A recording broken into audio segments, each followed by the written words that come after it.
for today's session, like I hope you guys revised. So whatever I mentioned in the last session. So yesterday I gave a short assignment, right, to 4 people.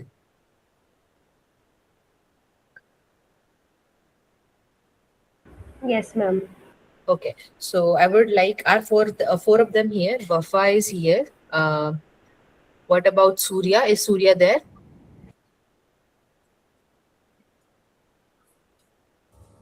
Yes, ma'am. Okay, Surya is there, and I don't see the other people who I gave the assignment. One And is Siba is not here. She told me like she have some personal commitment, so she won't be attending session okay. today. Instead, she wished to present it on a Monday session. Okay, that's fine. And there was one more person I gave.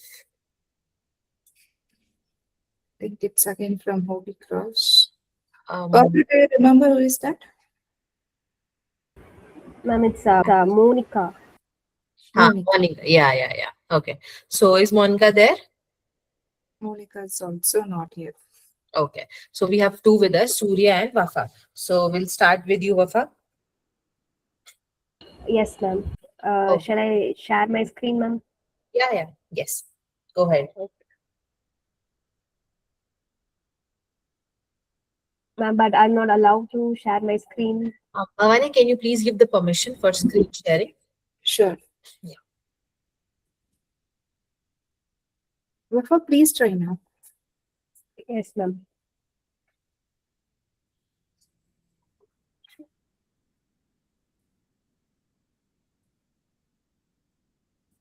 Ma'am, is it visible? Yeah, it's visible. Go ahead. Okay. So, good evening, everyone. Myself, Wafa, and today we will see how to download a biological data from SRA database. So, as you all know, SRA is a primary database which is used to store biological sequences. So, in order to download, first let us go into the SRA database. So, first we need to go to Google, and then we need to type NCBI SRA, and then we need to click the first link. So once it is inside, we can search for any organism or any disease of interest. So right now, I'm going to search for bacteria. So we can go with Mycobacterium tuberculosis.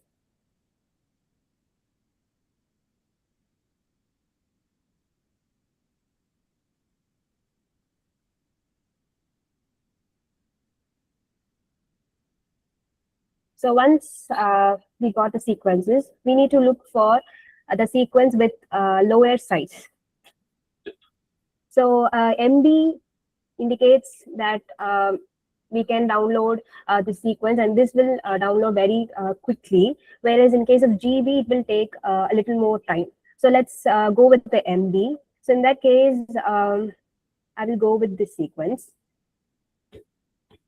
So this SRX, this is one type of accession number, and in this page we have many accession numbers. So this SRX represents the experiment accession number, and here we have the title of the experiment, which is the short read whole genome sequence of Macrobacterium from sputum sample. So this particular sequence was taken from the sputum sample of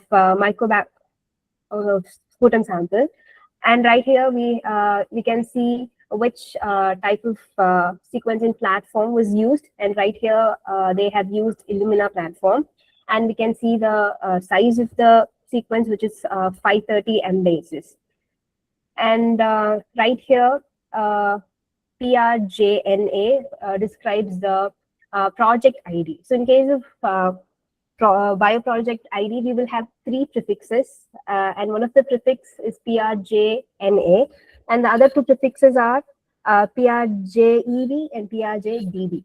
And right here we have SRP, which describes the steady accession number. So it represents the sequence in steady inside the SRA.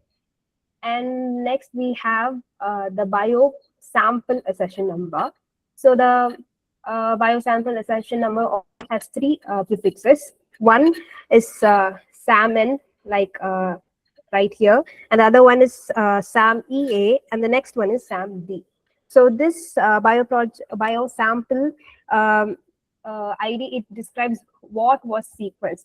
So right here, in case of biosample, as we have seen, we have taken the sputum sample right here. So they have taken the sputum sample right here, and here the SRS, it describes the sample ID which was given by the SRA database itself.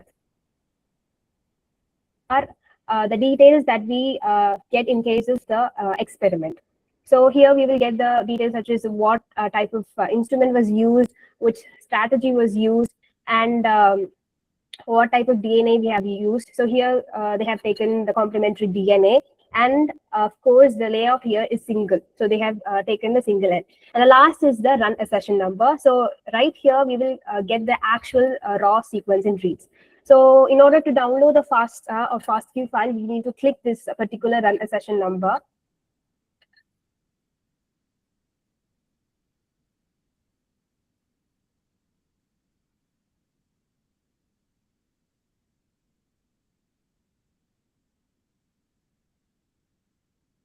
And right here, we need to click this FASTA / FASTQ download.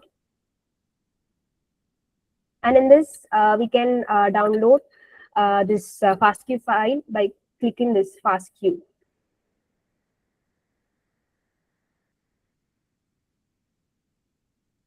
So the file is downloading.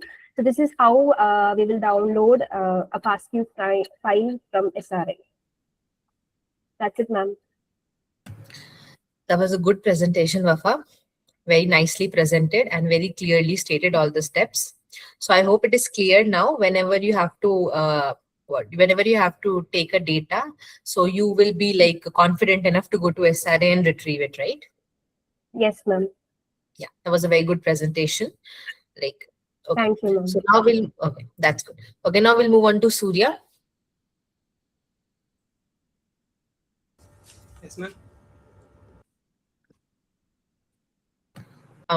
Surya, do you remember, right? There was a assignment that I gave yesterday. So you have to present like the way Wafa did. Surya, can you be a little more louder?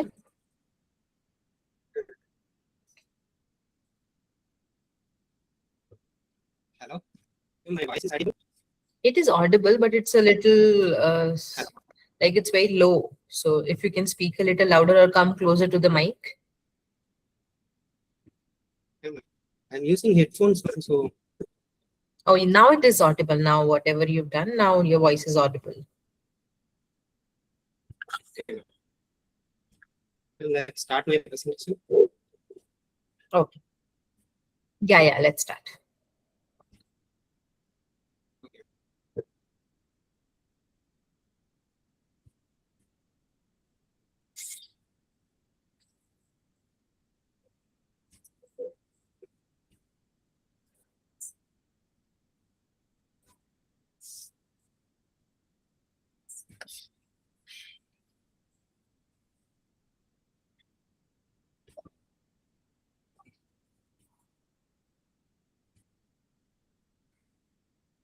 Are you able to present your screen, Surya?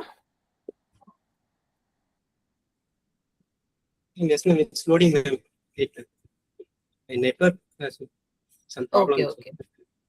Yeah. It's okay. We're waiting. You do it.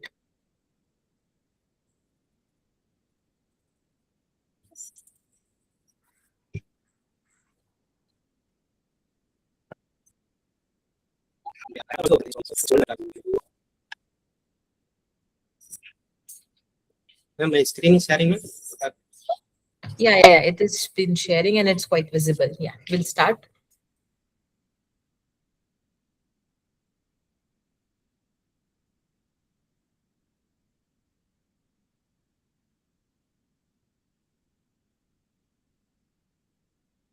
Okay.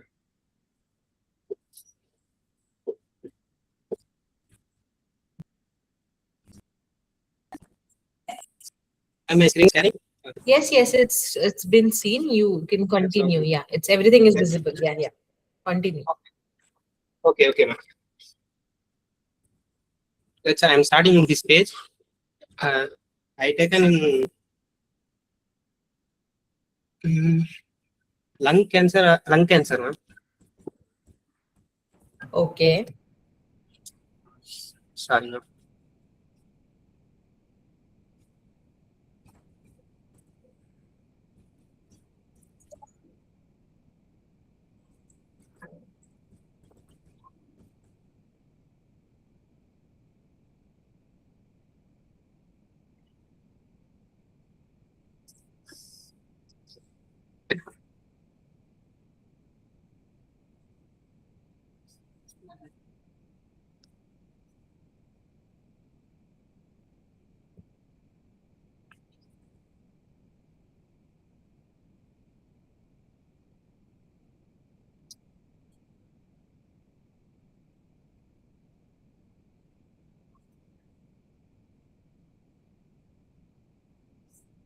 After that, genome's SRA sequence is 1,33,950, ma'am.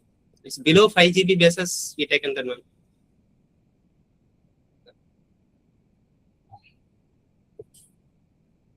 Ma'am, my voice is audible. Yeah, it's audible. You continue your explanation. Yeah, it's audible. So much of lag, ma'am. So sorry for that. Yes, it's fine. If your voice is not audible, I'll tell that you're not audible. You continue. Okay. It's below 5 GB bases only we take in online, ma'am. After that, we have to tool to do run in fast queue, ma'am. Take any one with 7 GB base.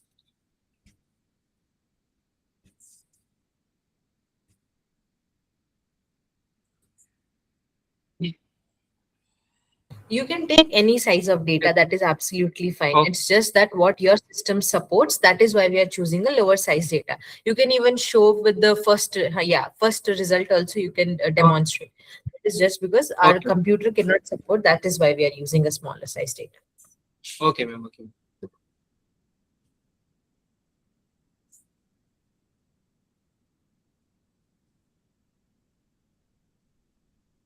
And this is design paired end RNA sequencing of mixed AFI 49, ma'am, submitted by Taisho University. It's Illumina high sequence 4000 instruments is used, ma'am. Strategy RNA sequence source, which will be selection oligo TD and layout paired sequence. After this is a SRR ID.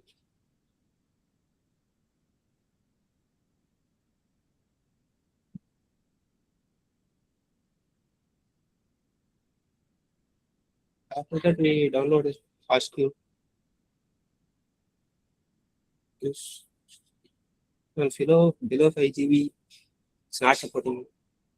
Yeah, that's absolutely fine. So now you understand that after you come to this page, you can download the data set, right? In the FASTQ Yes, format. Yes, ma'am. Yeah.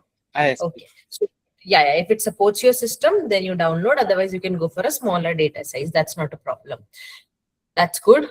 Like you presented well, Surya. I hope you understand now how to retrieve a data from the SRA website, right? Yes, ma'am. Okay, good. You can stop sharing your screen. Both Surya and Wafa, you did well. You explained well about the SRA database.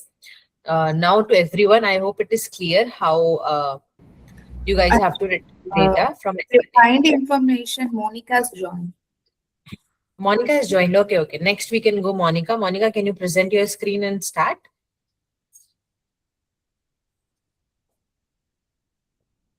Monica, are you there? Yes, ma'am. Okay. Yes, Monica. Ma'am, So we can, ma'am, my lap is not working properly, ma'am. Shall I please Okay. explain only? Shall I please? Can you please come again? Sorry, ma'am. Can you please come again? What did you say? Ma'am, my lap is not working properly, ma'am. Okay. So can I explain the content, ma'am?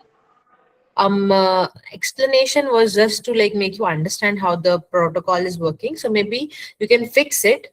One other person is going to present on Monday, so maybe you can also present with her on Monday itself. Okay, ma'am. Okay, yeah, Thank you. thank you. So now we will start with today's session. So the guys that are going to perform it online. So do you guys have your system ready? Because we will be performing few steps today. I'll be demonstrating.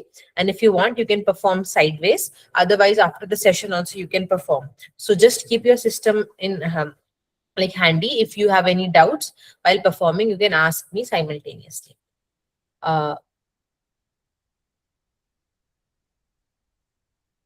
Miss Bhavani, can you please give me the access for the screen sharing? Okay, sorry. Give me a second. So today in today's session, we are going to Yes. run few commands. That is, we are going to do the quality assessment. We are going to do the genome indexing and followed by the alignment of the genome. So these 3 steps of RNA-seq now we will do. So I have shared a data set with you guys. The data set is present. I hope my screen is visible, right? Yeah, it's. So I have shared the data set on the link where you get your presentations. So for both online and offline batches, I've uploaded the data sets for RNA-seq. It contains 4 files. That is condition A, replicate, 2 replicates, condition B, 2 replicates. And then I've also uploaded a reference genome and the annotation files. So we'll be talking about those files and what and all to do with that. The data is for yeast genome. So yeast has been treated in 2 different conditions, condition A and condition B, and the data was collected. So the reference genome is yeast. So whatever work we are going to do right now will be on yeast. So we'll start today's session. So in today's session, that is 1 second. So in today's session, we will be learning about the understanding the need of the quality control, why it is required. And then we need to understand that if there's any trimming or filtering required, if we find any bad quality bases in our FASTQ files, then we need to move forward with trimming and analysis. So if there is no bad quality base, we generally move forward like that. But if we see any bad quality bases, then we do the trimming part. Then we'll understand the sequence coverage because we are going to perform the alignment. I'll also explain the reference genome alignment, that is what reference genome we are using. Then we'll compare the common aligners, basically like BW and Bowtie2. There are 2 aligners that we'll be studying today. And apart from that, I'll be just describing again the entire RNA-seq alignment workflow. And then again, we'll have a conclusion where I'll be discussing the entire RNA-seq workflow. So now we'll start. So again, the same slide you guys have been seeing for the past 4 days, that RNA-seq workflow. How is this RNA-seq workflow working? You extract the RNA, you do mRNA enrichment, you prep the library, you do the sequencing. Now we have done the sequencing, we have the FASTQ files of yeast samples, right? So now we'll do first step, that is going to be quality control. After we do quality control, we see if there is any low quality reads or any adapters or any bases, then we do the trimming part. After we do trimming, we do the read alignment to our reference genome. And after that, it is gene quantification and expression. So in today's session, we are going to do these 3 steps, 5, 6, and 7. So our step starts from here. So after we get this RNA sequencing data that has been retrieved and been sequenced properly, you will get a FASTQ files. So I have shared those FASTQ files. So those FASTQ files you have to check. For that, you have to do the quality control, trimming, and then we'll do the read alignment. So whatever results we get, we are going to analyze that and understand how the analysis is basically happening. So I'll again suggest if you guys have your systems handy, so you can run the command simultaneously because it is present here in the presentation. I can copy the commands in the chat box if people are running simultaneously. So just let me know so that we can work accordingly. So the next. So again, the same thing, the RNA sample preparation. So RNA is extracted for biological samples. Then the mRNA enrichment is done. You synthesize the cDNA, library prep, and then you do the assessment. So this is the same thing that has been a little repetitive from the start. So this you need to understand that how are you preparing your RNA sample. So you have a basic biological sample, you extract the RNA, you convert it into cDNA, you do the library prep, and you send it for NGS sequencing. So now why is this step important? See, because this is the basis of your study. If you do a problem here itself, like the RNA that you're getting synthesized here, so that RNA itself, if it is of poor quality, So when you go for sequencing, you will definitely not get a proper sequence, and the answers to those sequence will not be appropriate and not biologically conclusive. So that is why the main step, that is extracting the RNA and doing the library prep, is the most important part, because from there, that and this thing makes the basis of how you do the RNA-seq analysis further. So this step should be done properly. The RNA shouldn't be degraded. The RNA sample should be properly converted to cDNA without any contamination. And the library prep should also be proper so that the amplification can happen proper. So these are the crucial steps that you need to look into before you go for any RNA sequencing. So now this also, I'm going to brush up certain terms that we did in the previous few sessions. So today, as we are going to see the alignment part, so you should understand how are we basically looking forward to it. So first is sequence coverage. So what is a sequence coverage? So the coverage was basically how much, for what fraction of read is getting spanned onto the reference genome. That means higher the fraction of read, that means longer the read that we are getting, that means higher the coverage. So if most of the genome is covered by the small reads or larger read, then we can say that the coverage of the entire genome is it is a good coverage. So the formula for coverage, we know, that was read count into read length divided by genome size. So this is just an example calculation again. So if you have a higher read count and a higher read length and a smaller genome size, your coverage will be high. And for a larger genome size, you should have more number of reads compared to normal. Therefore, the coverage will also keep on increasing. If the coverage is high, that means the confidence, that is that particular sequence has that same correct sequence, is also going to be high, because there are more number of reads that are supporting that particular sequence. So now, why is this quality control important? Why is it necessary? So there are certain reasons, like the base quality. You should understand, right? Like we studied about the Phred score. So in Phred score, we saw that there are certain base qualities that are given to base. So if a base gets a Phred score of 10, that means there are chances that in 10 nucleotides, one nucleotide can be a problematic one. That is, it can be a wrong nucleotide. So as the Phred score is increasing, the quality is also increasing of the base. So therefore, we have to check if there is any bad quality base, if there is any contamination, if there are any PCR duplicate, any unambiguous or any ambiguous nucleotide. So all these factors should be listed and should be characterized before you move to the next step. So that is why the quality control of the entire sequence is important. So if you don't do this, then when you go further and do the analysis, then there will be errors, and there will be some biological conclusion that you're deriving that might not be true because of certain factors. Say if a particular sequence is supported by a number of reads, say 10.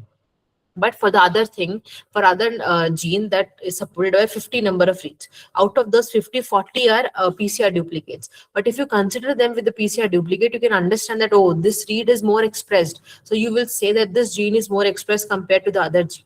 But that is eventually not true, right? Because gene A had more number of reads because those were not PCR duplicate. Whereas the reads that were supporting gene B were originally less, but they were shown more because of the PCR duplication. So therefore, it is important for us to do the quality check in the first step itself, so that we don't end up concluding a wrong biological evidence. So now FastQC. So FastQC is a tool that is basically used to do the quality assessment. So initially we have installed all these tools in Linux. So I'll just provide a quick summary of what and all this tool is. So FastQ is the most widely tool that is used for quality control in the sequencing data. So when we do FastQC, it generates certain outputs. That is, it generates an HTML report that you can visualize in the browser, which summarizes the entire quality of the data. That is, it tells about the GC content, it tells about the basis quality, PCR duplication, adapters, everything. So FastQC basically evaluates per base sequence quality. That is, for each base, there will be a quality score given. Then the amount of GC content that is present, sequence duplication, if there are any PCR duplicates, and if there are, then what is the level of the duplication. Adapter contamination, that is, if there is any contamination with the adapter, like are the adapters properly removed that we use during the library prep, or are they still present.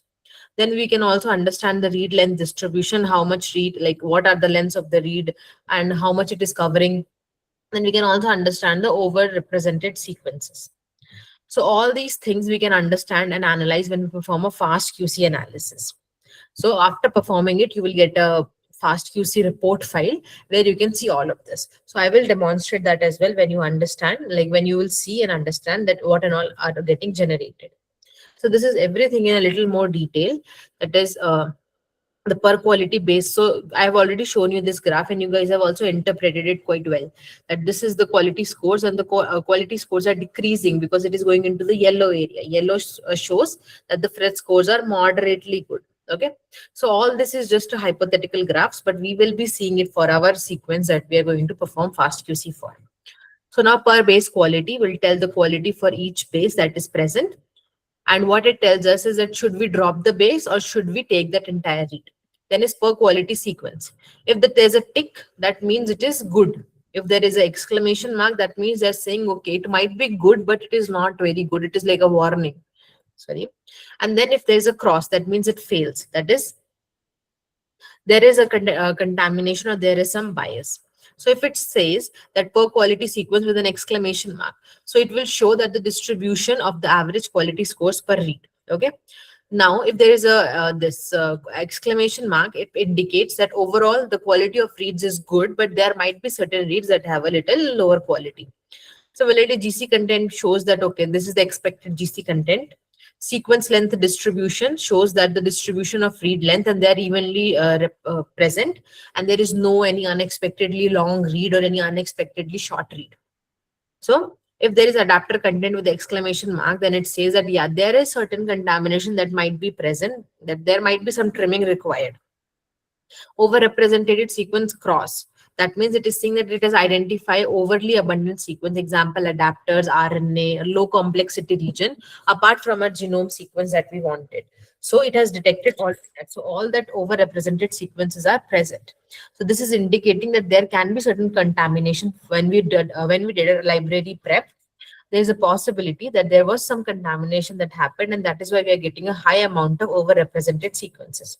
So apart from that, it is a duplication level. So if there's an exclamation mark, there's a chances that duplication level might be present.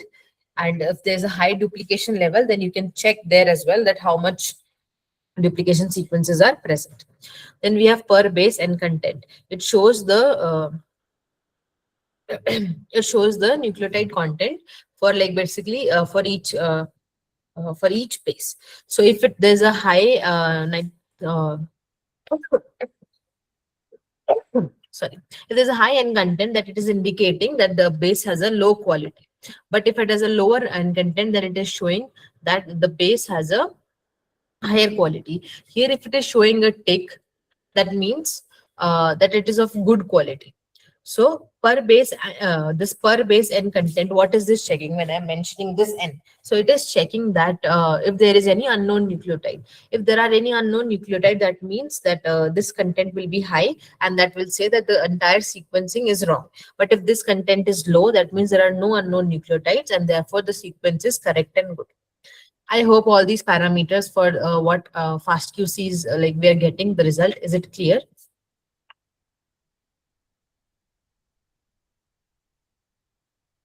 Are you guys clear with the FastQC parameter? Yes, ma'am. Okay, good. So now I have already explained the Phred score, so I will just again brief it up once again. So what is a Phred score? So Phred score is basically a probability. That is, it is telling that the error probability for a base when is called. That means if you get a Phred score that is as of 1, so it is Phred score of 10, then it is saying that there is a probability that there is error of 1 basis in total of 10 bases.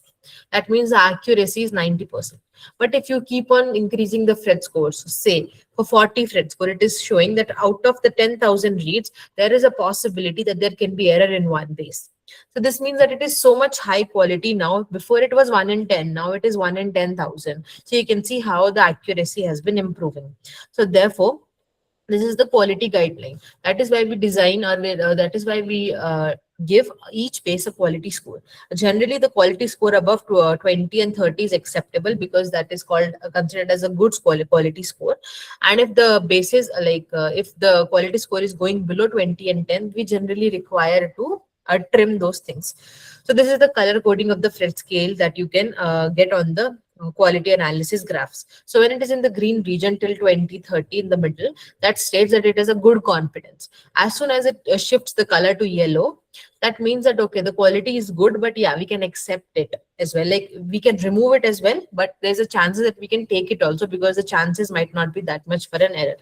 But as soon as it goes below 10, then the quality is detected and a quality is flagged as a poor quality. These reads are completely unreliable, and if anything is falling in the red part, you just need to trim it instantly, because you can't take them for your further analysis. So this is what the quality scores basically tell you, the Phred scale. So now the first step, will move on to the practical part now. So the initial step is that you have to perform fast QC. So now we'll perform fast QC. I will tell you first, explain the data. So this is the data that we have, okay? One sec. Yeah. So this is the data. So these are your FASTQ file. This is condition A, replicate 1. Condition A, this I ran, so we'll just delete it. Okay. Condition A, replicate 1. Condition B, replicate 2. Condition B, replicate 1. And condition B, replicate 2. So we have two conditions here. And these conditions are for the yeast part. So these yeast were grown into different condition, and then with the replicates 1 and replicate 2, and then this data was generated. Now this is the genome.fna, that is, this is a FASTA file for our reference genome. That is, this reference genome basically contains the entire genome sequence of yeast. So when I open this in Notepad, see, this is how you can open it in Notepad. Before I was trying to show you guys, right? So you can just right click and open it in Notepad. You can see that it starts with the FASTA header. So this shows that this entire sequence is FASTA. So this entire sequence consists of the Saccharomyces cerevisiae, which has an accession number of this. So this is an entire genome sequence of Saccharomyces cerevisiae. Then this is the GTF file. So GTF file is the annotation file that is present. So whatever we can see here, these are the sequences. So now what part of this sequence corresponds to a gene, all that information will be stored in the annotation file. So in future, when we understand, okay, which regions or which genes are upregulated and downregulated, now we need to annotate them, right? That annotation we can do with the help of the annotation file. So these files are important to perform your analysis. So now when we move on to the terminal, okay, so this is my working directory. So I have to save my commands. Sorry, I have to save my files in my working directory. So I was working in my RNA-seq lecture 2. So now I saved my file here. So this is the name of the file that I've uploaded on the web server as well, the Google Drive.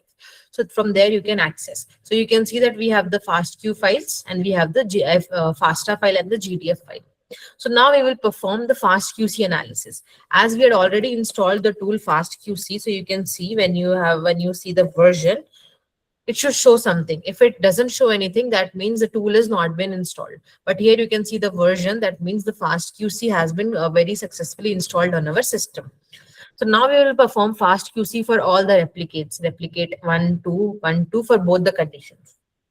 So we'll write FastQC con A, replicate 1. Okay, so now I've taken the first file and I'll perform FastQC for that. So now you can see it has started analyzing and performing FastQC. So it will start the analysis and it will show how much work is complete. So now 5% is complete, 10%.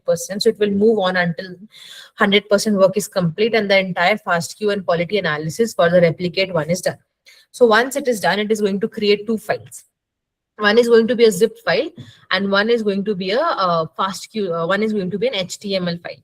So that HTML file is important for us. So that HTML file we can directly open in the browser, and we can understand and examine the per base quality, GC content, any duplication level, or any adapter contamination.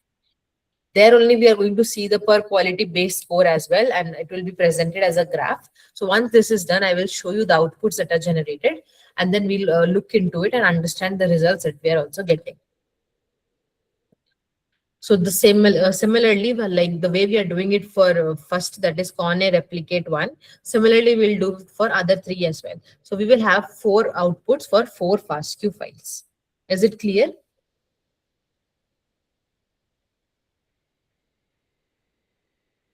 Okay.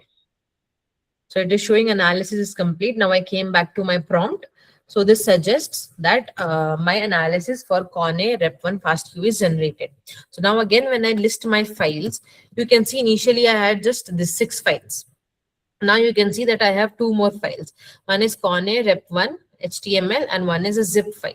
So this zip file is like what other files or other intermediates, whatever is created is stored in this. For us, the important file is the HTML file because it contains our data. So now this is my working directory on my terminal. So in my system, there will be a path in which this files are getting stored. So this is my path where everything is getting stored. You can see that these two outputs are created here in my working directory. It is going to be similarly for you as well. So whenever you run a command in terminal, whatever directory you're working in, that will be present on the system as well, where you can access the file then you can access the file to open it by click. Here you can open directly in terminal, but here you can access it in your system as well. So this is the HTML file that is important. So when I click on it, see, this is the report that you get for your analysis. So whatever I've mentioned before, for all of that, the analysis is stated here. Okay, till the time we analyze this, we will run the commands for that as well. So we will do fast QC, Conne rep2, and we'll also do,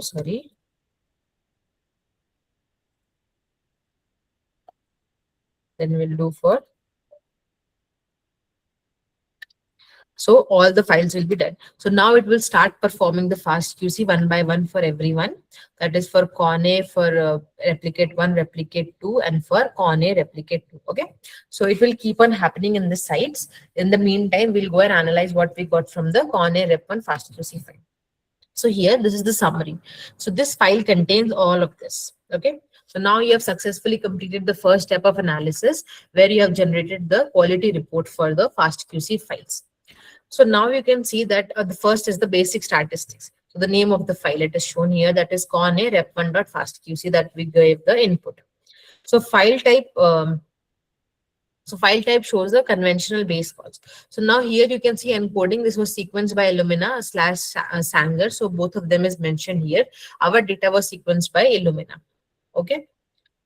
Next is the total sequences. That is the total number of sequence that was done. That is the entire base pair length of the sequence. That was I think 8 lakh.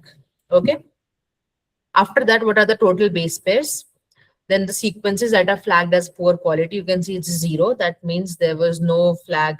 There was no sequences that were flagged as 0.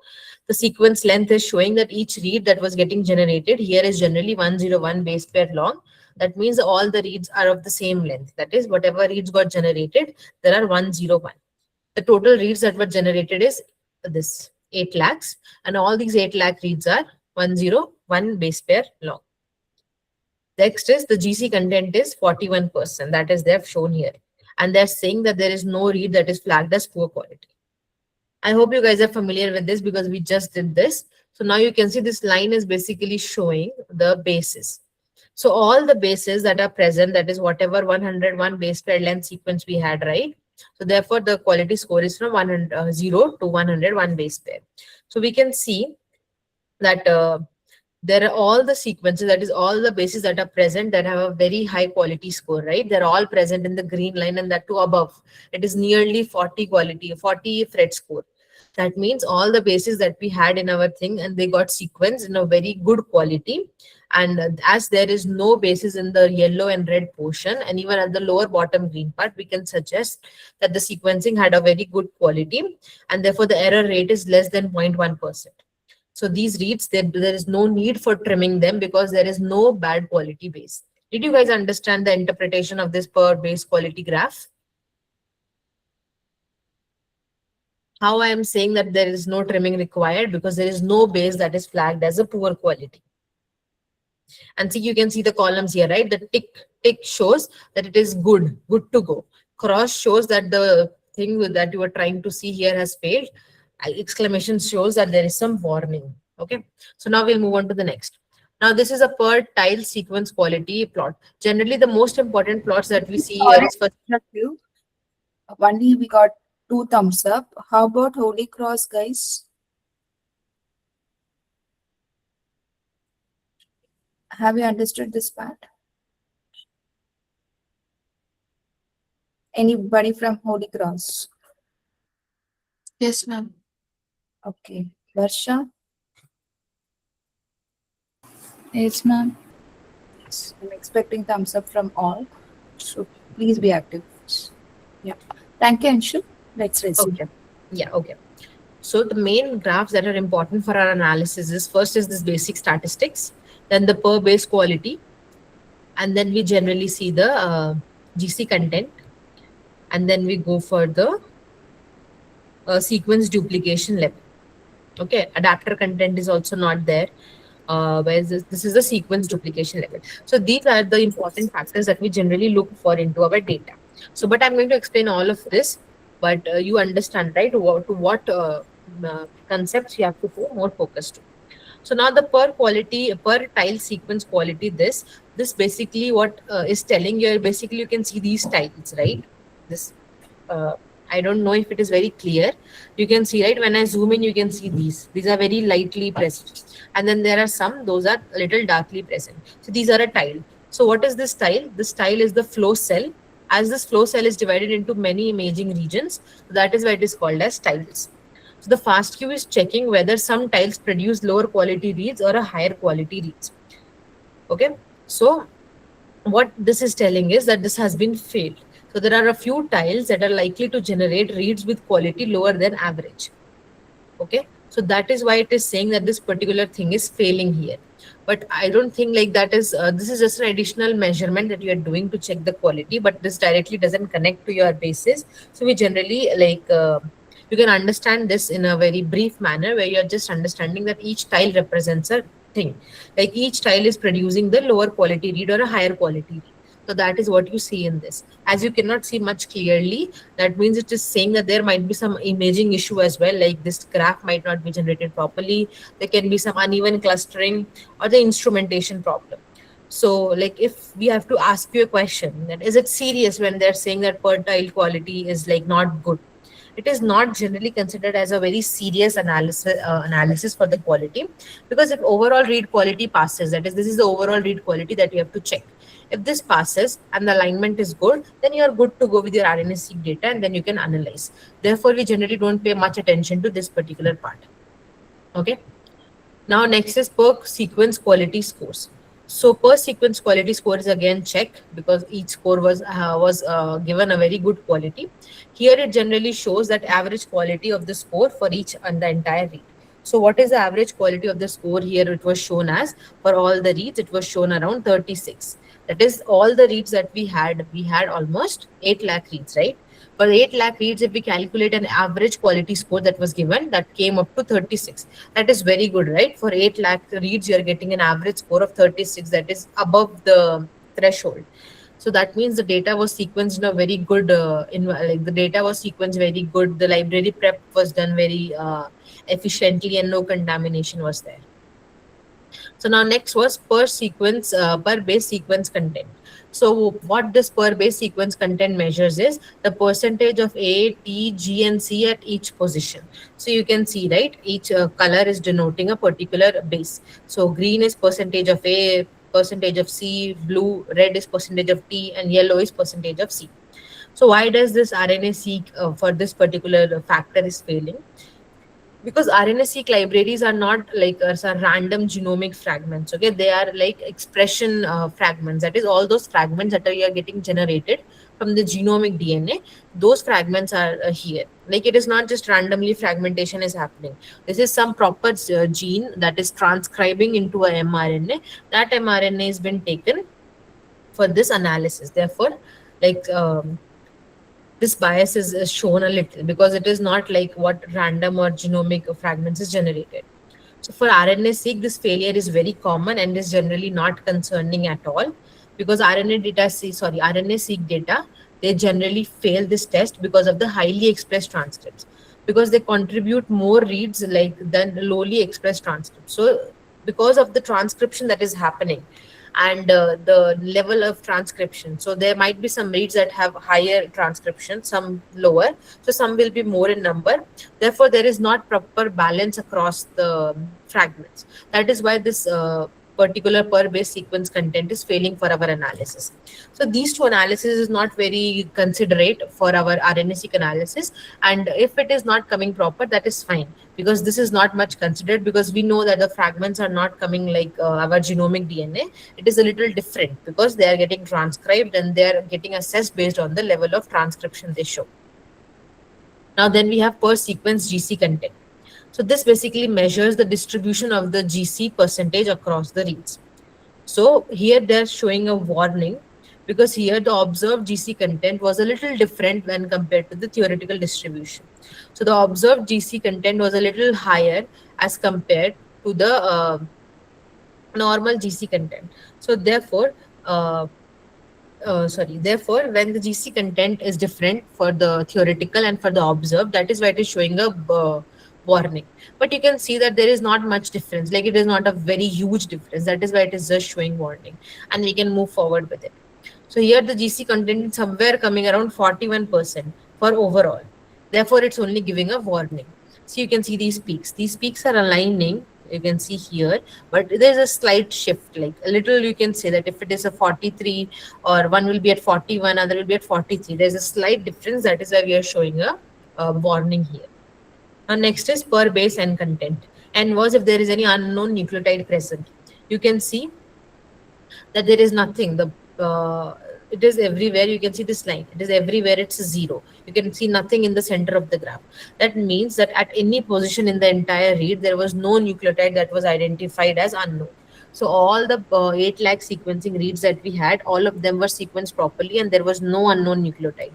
That is why the entire graph is just a very slight straight line, that too at the bottom of x-axis, because it was 0. Then we have sequence length distribution.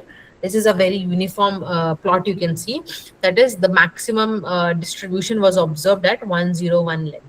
That is, it was a consistent sequencing. There was no major truncation problem. That is, there was no sequence that got truncated before like even it reached the entire sequence length.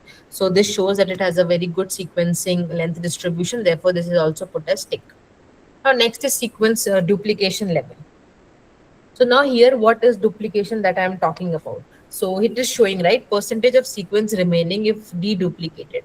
That is, if you have 100% sequence, out of 100% sequence, 69.78% is normal, and 100 minus 69.78, how much it is going to be? 100 minus 69.78, say 30% of the sequence here show the PCR duplication. Okay, so this is what this plot is telling. So multiple identical reads that keep on appearing in the data sets, that is what we are considering here as a PCR duplicate. So like in genomic sequencing, if it is coming, then we can say, okay, that is a PCR duplicate, because multiple reads are getting for one sequence. But in RNA sequencing data, there is a possibility that there are certain highly expressed genes. That is why there are more number of reads getting formed. So in RNA-seq data, it becomes a little difficult to understand also, that are those particularly the PCR duplicates, or are those highly expressed genes, if they are not differing, like with the sequencing, and if the read length is not differing. So therefore, the identical reads, that will have the same start point, same ending point, same alignment pattern, only those reads we have to consider as PCR duplicates, because there is a high possibility that we might eliminate certain reads that have the biological relevance that was supporting high transcription. So therefore, moderate duplication level is accepted in RNA-seq data, because RNA-seq data is expected to have multiple reads, because we understand that from this data we are getting the amplification part. So that is why some slight part of duplication is accepted, and if the reads are showing like good, like say 50-60% of duplication, then that factor is supposed to be considered in a little more detail. If there are 30% or 20% duplication, you can skip that part as well, because in RNA-seq analysis, you know that there are going to be multiple reads for one particular gene, because that is what you are detecting here, right? If it is the entire detection is based on the number of reads. If the number of reads are too much, then only you are saying, right, one gene is highly expressed and another gene is lowly expressed. So if you remove PCR duplicates, so there are chances that some biological property can also get eliminated. So we generally don't do a deduplication when we have a like from range of 10 to 30. But if it exceeds that, right, if it is like at a higher level, then maybe you should perform the deduplication part. So because then it is considered, right, that maximum reads are duplicates, so you can perform both ways. So for my analysis, when I worked on this, my data had a large number of PCR duplicates. So what you can do is, once you can do the analysis without removing the PCR duplicates, and once you can do is after removing the PCR duplicates. So you can understand, right, if there is certain factors, like if there are so many genes or so many sequences that are getting eliminated when you remove the duplication, that means that there are certain biological relevant things that are also getting deleted. So this call you have to make based on your data, based on the values and what analysis you are doing.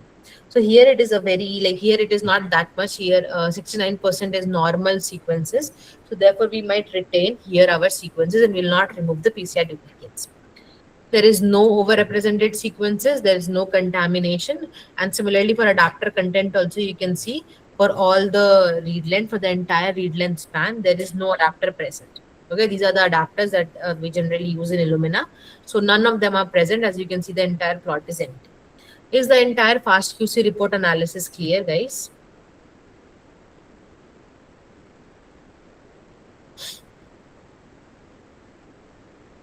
Okay. So now you see it is okay. So now our FastQC is done for the other results as well. So now when I list my files again, you can see that the number of files have quite increased. I have a HTML file for ConA Rep1. I have a HTML file for ConA Rep2.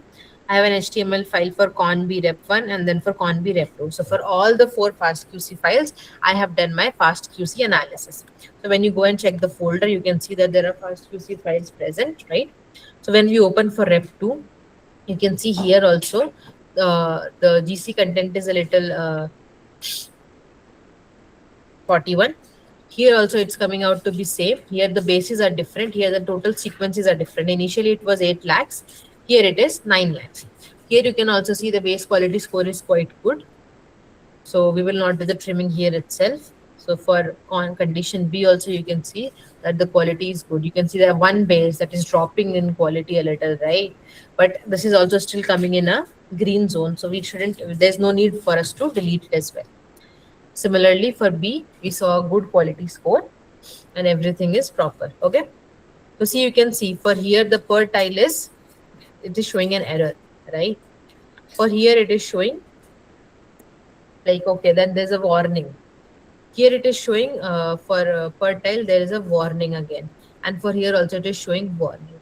So like, and these are the replicates, okay? ConB Rep1 and Rep2 are both replicates. ConA Rep1, Rep2 are replicates. So now I have explained the first part to you guys. Now you guys can go home and understand. And when you run yourself, you can analyze the other parts as well. That is ConA Rep2, ConB Rep1 and ConB Rep2. Okay. Is it clear?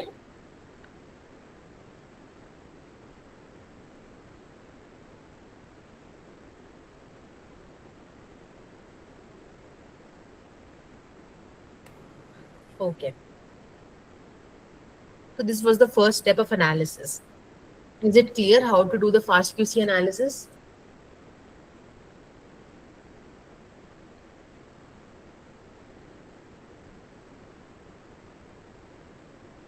Okay. So first step of our RNA-seq is done. So now we got the reports. Now after we get the reports, you understand, right? Now we don't need to remove any adapters. We don't need to remove any PCR duplicates. So our data is good to go for the next step, right? So now we did the interpretation. So we understand there is no trimming required, so we will not go for trimming. Now next is genome indexing. Okay. So what is genome indexing? So what you do is, the entire genome you just saw, right? It is so big. The entire yeast genome that we just saw, see, it is so big. It has these many characters. 1 times 100. It has 1 crore characters. Okay. So, and it is very long genome. So we cannot just directly map them one read to the entire genome, then again one read to entire genome. So what we do is we break the genome into smaller part, that is called as indexing the genome. So the now next step, after we do the FastQC analysis, we have to perform the genome indexing. Okay, so for genome indexing, like you cannot read the entire textbook in one go, right? So you need to like if I have to give an analogy, so you cannot read the entire textbook in one go. You need to break down it into, like, there's an index, right? That you go to first page, you read the introduction, then you go to the next page, you read the literature survey. So all that thing is happening. Okay, so that is how we create an index for us. Like, okay, this sequence will put in one index, this sequence will put in two index, so that when it is mapping, it is easier for the program to understand and tell me, okay, if this is the part where the read was mapping. Okay, so instead of searching every chromosome, every position, the alignment tools like Bowtie and BWA, they will create an index. So this makes the mapping and searching faster, because it doesn't have to map and go through the entire genome like once. And again, for next, it has to go to entire genome. It can just directly find the indexed part wherever it is mapping the best. It can map and it can give out the result. So if we are not doing any indexing and we are directly mapping to the entire genome, the mapping is going to be very long, because the process that it is doing for smaller reads, it has to do for the entire genome. It has to take time, repeat again and again for that big of a genome. That is why the sequencing and aligning is going to be very long. So that is the basic reason why we are doing the genome indexing. So we have two files. That is, one is FNA file and one is a genome GTF file. So FNA file, I just mentioned that this file is the yeast reference genome. It contains the entire Saccharomyces cerevisiae genome information, that is the entire sequence of the genome. Annotation file is going to include all the annotations, that is what gene, at what sequence this gene is starting, at what sequence this gene is ending, all the coordinates, what is the name of the gene for this sequence. All that information is going to be contained in the GTF file. So now here we are going to index our that is our FNA file, that is our that is our FASTA file. So first we need a tool, that is Bowtie. Okay, so Bowtie 2 I've mentioned before. So we'll see if it is installed or not. So you can see that it has been installed in my particular environment. This is the path where my Bowtie tool is installed, and it is like, this is the version. So now I will copy this command where I have to do the building. So this command is going to perform the indexing of the genome. So Bowtie to build. So Bowtie to build command is going to build my reference genome. That is, this is the name of the reference genome, into a SHAC index. So this SHAC index is basically the output. Okay, this is the Bowtie to build command.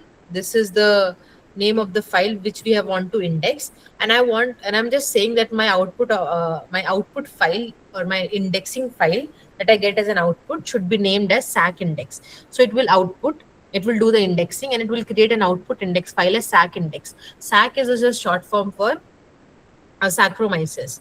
So the entire genome, that is the entire FASTA sequence of the yeast genome, is going to be converted into smaller Bowtie 2 indexes. So these files will be then further use the indexed file for the reference genome alignment. So it becomes easy for us to align to a smaller part than compared to the entire genome. That is why we are going to do this thing. So now it has started the indexing part, and now it is going to index my entire genome into whatever number of indexes it wants to create. So now basically we are expecting to get around 6 files that will show that our indexing has happened. And all those files will be starting with the name of SHAC index, because we gave this name for our index to be created. See, it is in a process of creating. So we can see that the files are getting produced. As we gave the name, you can give any name. See, this was what I gave, because it is a Saccharomyces genome indexing. You can give any name. I can even give Anshu. So it will do Anshu.3bt, whatever. So it is just a name that we gave for our indexed file, so that we can differentiate it between the other files. So now these index files are the one to which we are going to align our reference to. So it is done. So it is showing that these are the files that are created, and this is the names. And then it has renamed this to this. This was temporary files they created, and then they renamed the temporary files to the files that are stored in our directory. So is the indexing part clear, guys? Is there any doubt?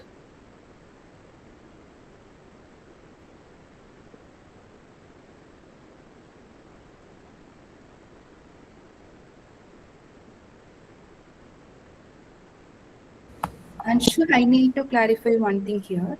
Yeah.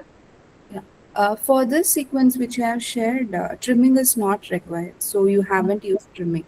No. In future, if students going to work on the sequence which need trimming, can you please share the command for the same? Yeah. I will add that command as well and I will share. I will explain also in the next session. Once I was thinking that first we'll work on the data, then I'll explain like we didn't do trimming. Then I can explain the commands that okay, we can do trimming as well using this command. Okay. So these are you have already uploaded, given the commands in the presentation slides itself, or you going to share any separate manual for that? No, I have shared the sorry. I've shared the commands in the presentation itself, like I've mentioned everywhere. So I guess like if it is clear with the students, they can use this. Otherwise, I can generate a manual also and I can share. That will be more helpful. Maybe I think manual will be more helpful because if you don't mind, can you please share us manual, including all the steps? Just yeah. note for each step so that they can use it for once they enter the project. Yeah. Okay. Yes. Like I was hoping for the students to prepare a manual and share it to me. Okay. Like it will be easier for them also to figure out on like if whatever is good is possible. So if they want me to share just for a reference, I will share a manual also. That's not an issue at all. Okay. Okay. So is the step 2 clear? The genome index preparation.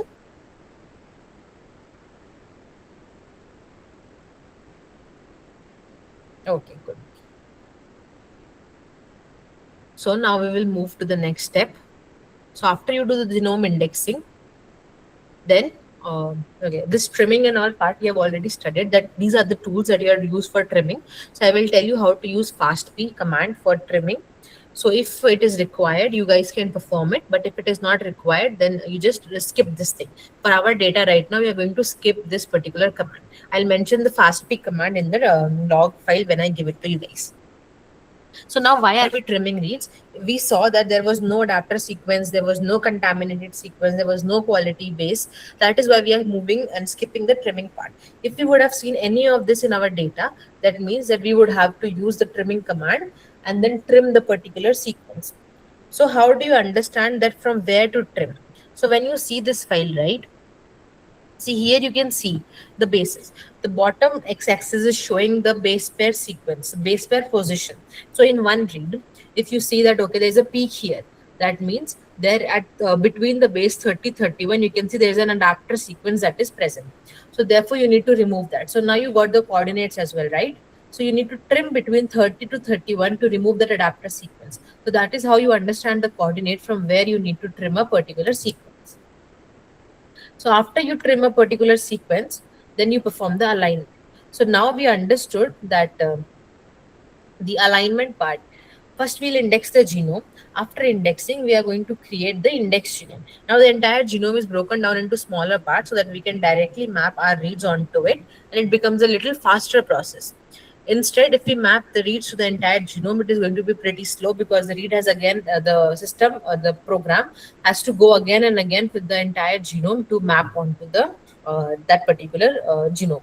As our genome size is very big, that is why we are indexing it so that it can be a little faster. So now what is a read alignment? So the read alignment here basically means that you are mapping a particular sequence, that is a particular read, back to the reference genome. So you got that read from the reference, from the sequencing of that organism only, right? Now you want to understand like the what is happening. So you need to check back that okay, from which position of the sequence, which position of the genome this read was coming. So to understand this, you're mapping that particular read onto the reference. That is what is called as read alignment. So the purpose of read alignment is to basically determine which gene produces which read. That is, you determine the origin of the read. You identify that how strongly is the gene expressed. So if there are more number of reads, that means it is a highly expressed reads. If there are less number of read aligned, that means it's a lower expressed read. Then it is to quantify the transcript abundance. That is how strongly it is expressed and how weakly it is expressed. The output of read alignment is going to be either a SAM file or a BAM file. You can create any of the files. Okay, so SAM file is going to show that in yesterday's session I mentioned how does a SAM file look. in SAM file, it is going to be a human readable format where you'll have headers, information about the query, the reference, from where it starts to map, the cigar string, that is the alignment pattern. All of that is present and you can visualize it. BAM file, on the other hand, is going to be a binary file that is going to be compressed and it is going to be indexed. So you cannot directly visualize it. So therefore, either for our today's session, we'll create a SAM file and we'll look into it once. And then BAM file is going to be like, we'll compress it so that we can move it further. So now when we are doing RNA sequence alignment, so there's a basic concept of RNA that you know that it is not directly converted from the DNA. There are certain intronic and exonic parts that are present that you need to remove and understand when you are working forward. So that is why we generally face certain issues when we use bow tie 2 as an alignment. Here our main concept is to just align and understand the expression. For that, bow tie 2 works good. But when we have to understand certain other things like the alignment patterns, the splicing events that are happening, for that we need to use certain tools like HiSat2 and STAR that are aware of these splice events that are happening. Okay, so these two, like to avoid these challenges that we face during the sequencing, that is why HiSat2 and STAR were created as an advanced tool compared to bow tie. So RNA sequence alignment here becomes a little more difficult if it passes through these three problems. First is the spliced alignment.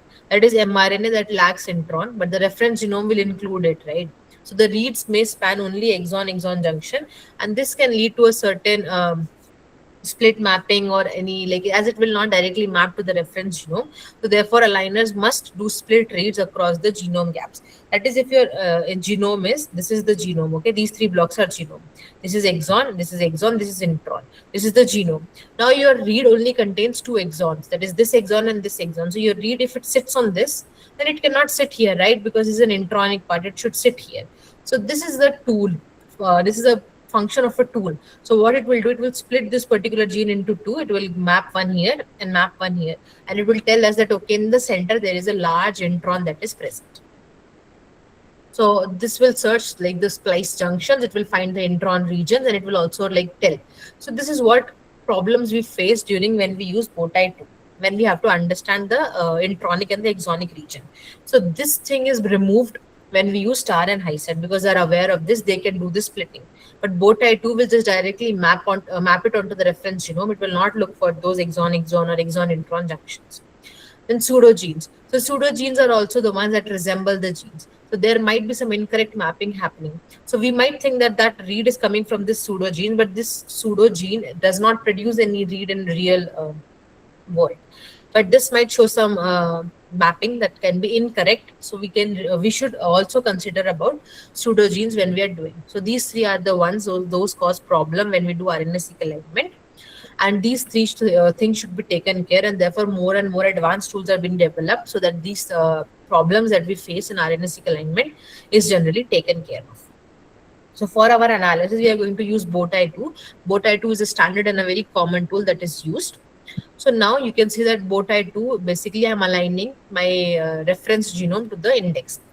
So here I have not mentioned, you saw when I generated the index files, there were 6 files that were generated, right? These 6 files were generated for my index. So here when I'm running the command, you can see that each command basically is mapping one sequence file. That is, say, conarep1.sam, it is mapping. conarep1sam is the file that is the output, okay? So one second, let me share the screen. So bow tie 2 is the tool and the command that is happening here. -x basically tells that this is the index that you need to use. So you're not giving the name of the entire index because there are 6 different files with 6 different names. But all those 6 different files have a common base name, right? That is the SAC index. So you're going to give the common base name of the index of the reference genome that you have created at -x. -u is going to be your input FASTA file. So the input FASTA file that you want to align the thing, the reference genome to is, you put it after -u. So -u takes the file that needs to be aligned. And -s is basically that for SAM file generation. So you're telling that write the alignment into the SAM file. Okay. And the output should be named as conarep1.sam. So you are generating a SAM file by aligning it to the reference genome, the CORN-A-Rep1C. So it is going to generate an output that is going to look like CORN-A-Rep SAM and CORN-B-Rep SAM. So what we are doing is we are going to do the alignment of these genomes. So now we will copy the command bowtie2. We will go to the terminal. We will paste it. So here I am aligning my index to my first reference file, that is this FASTQ file, and I want the results in the SAM format. So, okay. So I've written it as FQ here. The file name is not that. So when you are following the command, just make sure that the file name is same. So for us here, the file name is FASTQ. Okay. Here I have written as FQ. It is FASTQ. Okay. So now we will perform the alignment. The alignment generally takes time. If your files are larger, it might even take days and even weeks. But as a file is small, so it might take 5 to 10 minutes or maybe 15 minutes. So we will wait until this mapping is happening. After the mapping is done, you can see a file that is CORN-A-Rep1.sam will be created. So let the in the meantime when the file is mapping, we will look into further details in our presentation. So after it is mapped, you will get a SAM file. We will open the SAM file and we'll understand what and all features are present. So after you see these are the common aligners that are present: BWA, bowtie2, HiSet, star, and top hat 2. Okay, I would want you guys to read through it once. What these two do, star and top hat 2. So this is a homework. Okay, you need to understand and you need to read about star and top hat 2. And one of you will tell me tomorrow that what are the difference between these three and these two. BWA is generally used for the alignment of the DNA reads. It is fast and accurate, and it is generally used to do the entire whole genome alignment. Okay.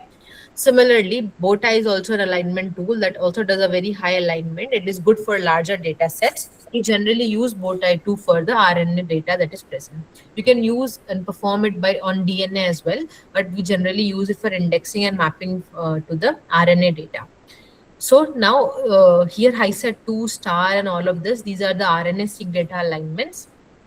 This is the most advanced version. Okay, so this is like in order 1, 2, and 3.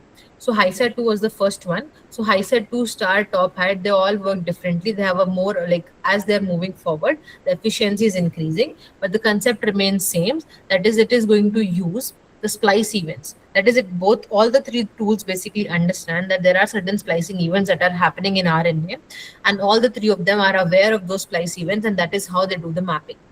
So they're based on different models. Like HiSet2 basically works on graph indexing.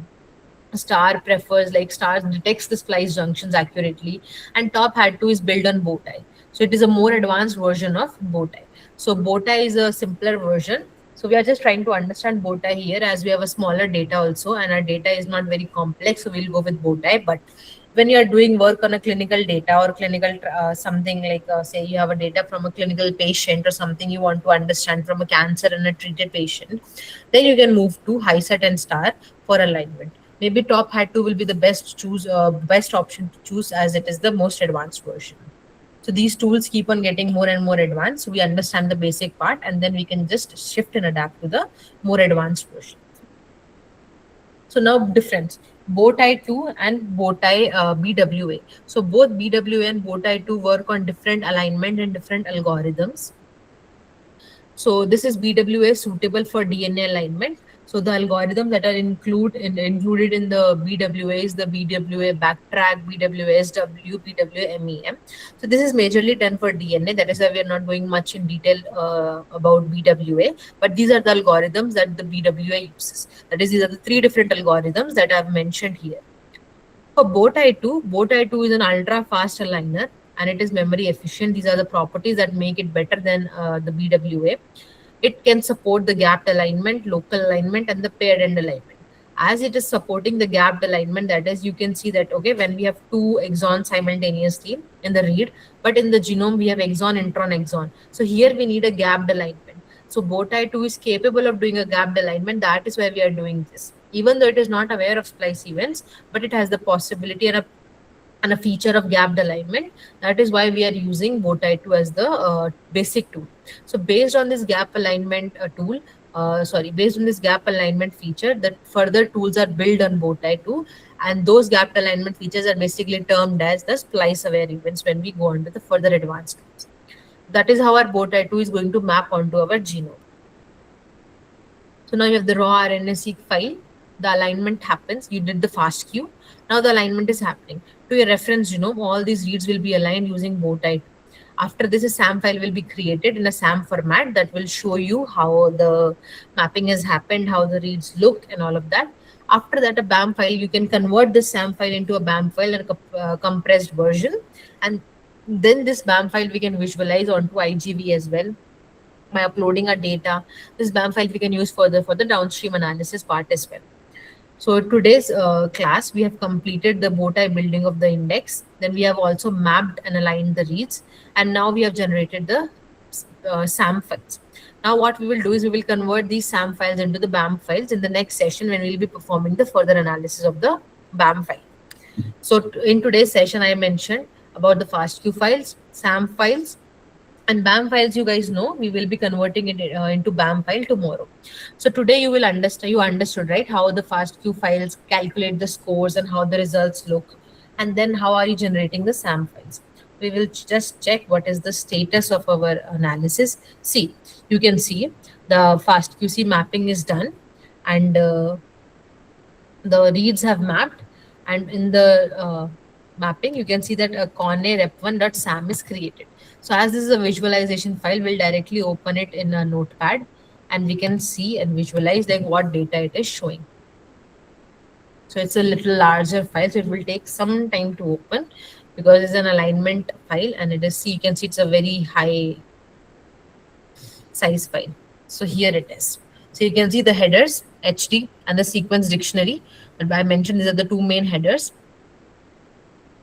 You can see the alignment patterns that are present. As this is a comma separated file, you can see a little misalignment, things like you won't be able to detect everything very properly. But you understand, right, that you have a query sequence. This is the read ID that is mapping. This is the read ID that is mapping. Then we will have a cigar sequence. And with the cigar sequence where it is mapping properly. This is the accession number. So all these things are present here. This is the read that has been mapped. Okay. So all this information is present in our SAM file about the mapping results.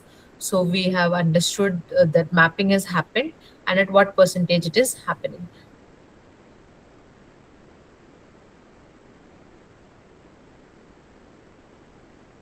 So after you map and after you get the results, now you will visualize this BAM files when we are going to upload it onto a web visualization server. So we are going to visualize it on IGV, that is the integrated genome viewer. So all the SAM file will be converted. The SAM file is going to be converted into the BAM file, and that BAM file will be uploaded along with the reference genome onto the web browser. So when you do that, you can visualize that, okay, this BAM file, like you can see the places where the reads are mapping properly. So that you will be able to see. I will just show how it basically looks like. So when you align the genome, there will be a mapping thing. 1 second. So yeah, it is going to be something like this. So this is your reference genome, the entire thing. And to that reference genome, you can see these arrows that are present. They are showing that, okay, from this particular region, a read is mapping, and this particular region, a read is mapping. 1 second, we'll take some clear photo. Yeah, you can see this, right? So here you are going to put your reference genome, okay? Here you can see that the reference, just consider it as a reference genome. And then the peaks, the reads that you can see here will be something like this you will observe. So wherever the reads are not coming from, that region will be blank. But from where the reads are coming, you can see a very prominent read mapping region. So we will analyze this using our BAM file. So in today's session, we basically learned how to do quality control, how to do the data pre-processing, that is trimming and all. As for our data, trimming was not required. So we moved on to the next step, that is indexing the genome and doing the sequence alignment. We also understood about some common alignment tools like BWA Bowtie.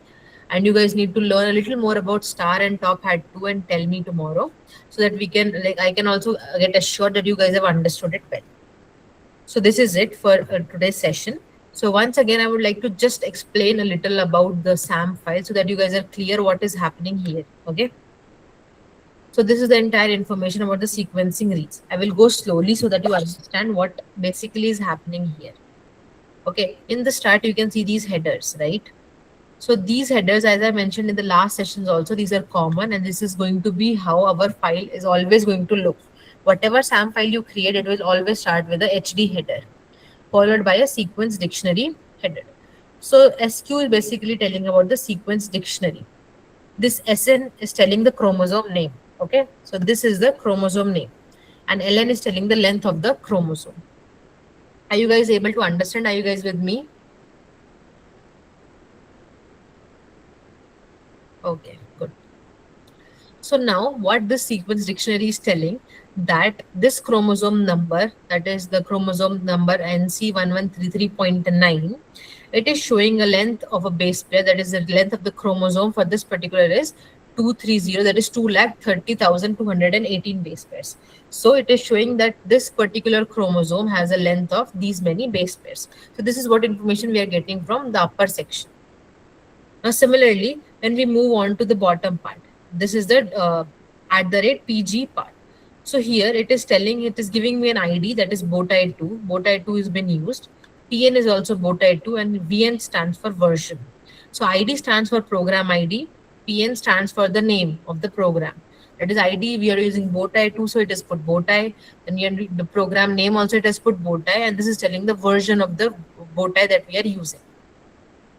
Okay, after this we move on to this alignment records. You can see the entire alignment record that is present here. So it has several sections. As I mentioned before, that there might be a little problem to view it because it's like a comma separated file. So everything is not particularly and properly arranged. So we'll try to decode it and understand it properly. Now first you can see is this long thing, right? Which I told you about the mapping. So this long string is telling the read ID. So this is the read ID that is generated. So majorly this is the read ID, the entire that is generated from the Illumina sequence. So this and all denotes certain sequences, like how many base pairs it might contain, all of them. But basically the entire thing is considered as a read ID. Okay. So now there are columns that I mentioned yesterday, right? That there's a QName column, there's a flag column from the last session. So QName was the name of the query. So this is the entire column, that is the QName column. That is the name or the query ID that is present. After that, there is the 0016, you can see, okay? This is what is telling the flag. Flag provides the alignment information. If it is 0, that means the reads are mapping normally. And if it is saying like 16 or something else, that means read are mapping to the reverse part. Like either it can map to a forward part or either it can map to a reverse part. So it is telling the forward and the reverse part here. After that is R name. So R name is basically the chromosome to which this particular read has mapped to. So this particular read has mapped to this particular chromosome. So this is the position 524779. This is the starting position of the mapping. Like at this position of this, this position at this chromosome is the place from where this read has started to map. So 42 is the mapping quality score. That is, it is 42. Each base mapping here has given a score of 42. It is a very high confidence mapping, you understand, right? Because the score is quite high. Now next is 101. So this is the cigar string. That is, we know that all the reads were around 101. So all the 101 reads that we provided are having a match. M stands for match. So whenever you're doing the analysis, like you see, you want to retrieve this sequence, you need to understand all the data that your SAM file is providing. Okay, this is the cigar sequence.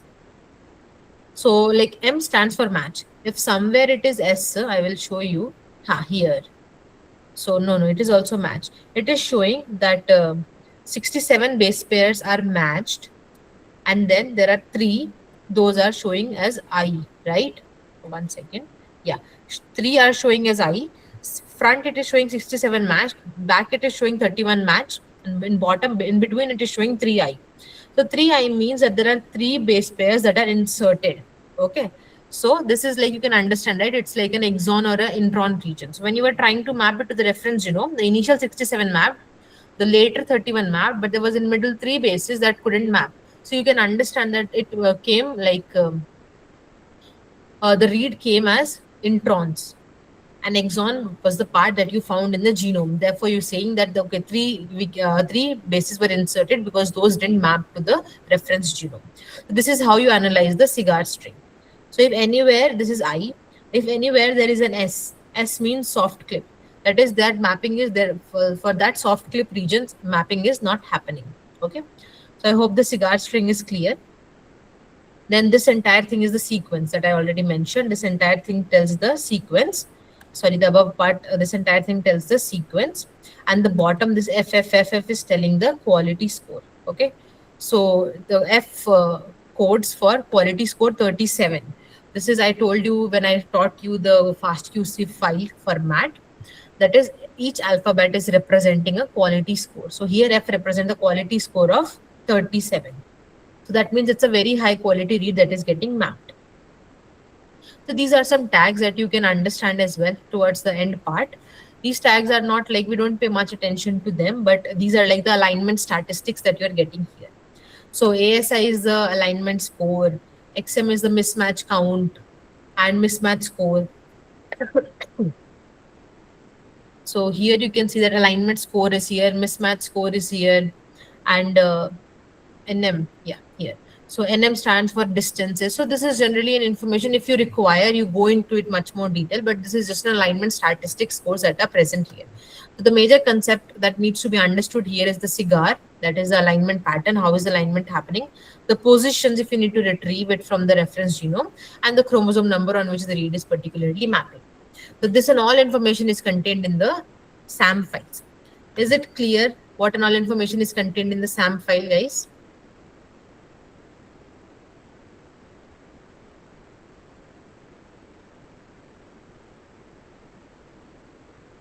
Okay, yeah, that's a good amount of thumbs ups. So in today's session, we basically covered how to do FastQC alignment, how to check for poor quality bases, how to understand that if we have to do trimming or not. After that, we move on to the indexing of the genome, followed by the alignment. So you aligned the reference genome to bow tie. So now I just aligned one of my genome, right? I just aligned one of my Conne rep.fastq. So I aligned only one file to my reference genome and got my SAM file. Now similarly, I'm going to align all of my files. That is, I'm going to align my Conne rep2 file as well. So when I align my Conne rep2 file, I will create Conne rep2.sam. So similarly, I'm going to align my condition B, both the replicate files, and I will get an output as well. So those output are also supposed to be analyzed in a similar way, the way we analyze these SAM files. So is it clear the today's session?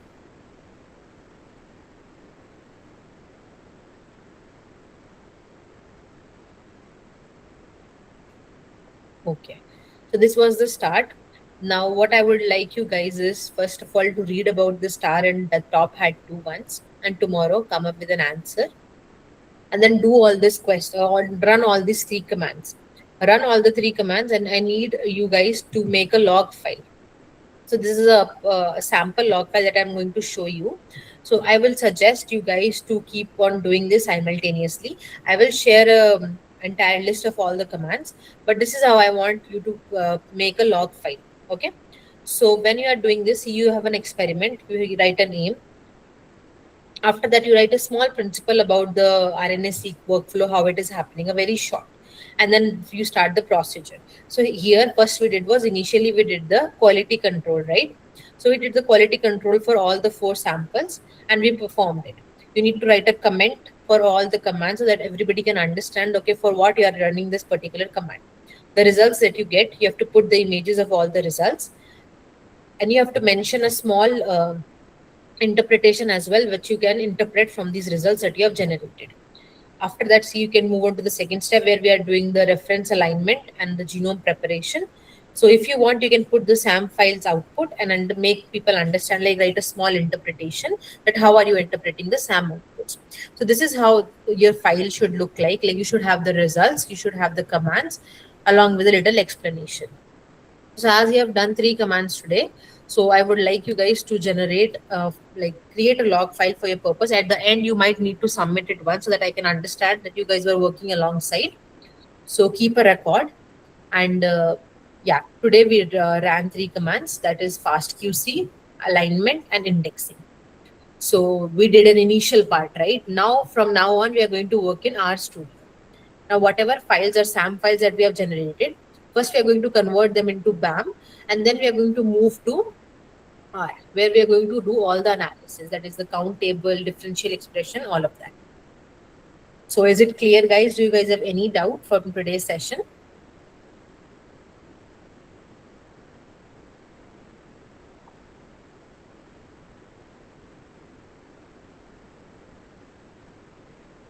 Okay. I will put the presentation on the Drive link you can access. I've already uploaded the data set, so you can download and start working on it. I think, Bhavani, that's it for today's session. Then maybe we can end the session now. Thank you, Anshu. And dear participants, I guess today's session will be a bit overwhelming, but no worries. Please review the session recordings. On weekends, we don't have any session. So I'm requesting you all to review the session recording and practice at your own pace. Our next session is on Monday at 6 p.m. Meet you all in Monday session. And then if you have any doubts, please post in WhatsApp group. Thank you all. Thank you, Anshu. Yeah, thank you all. Thank you, Bhavani. Okay, guys, bye. Practice well. If you guys have any doubts, just text, okay? And one small request, please fill the feedback form.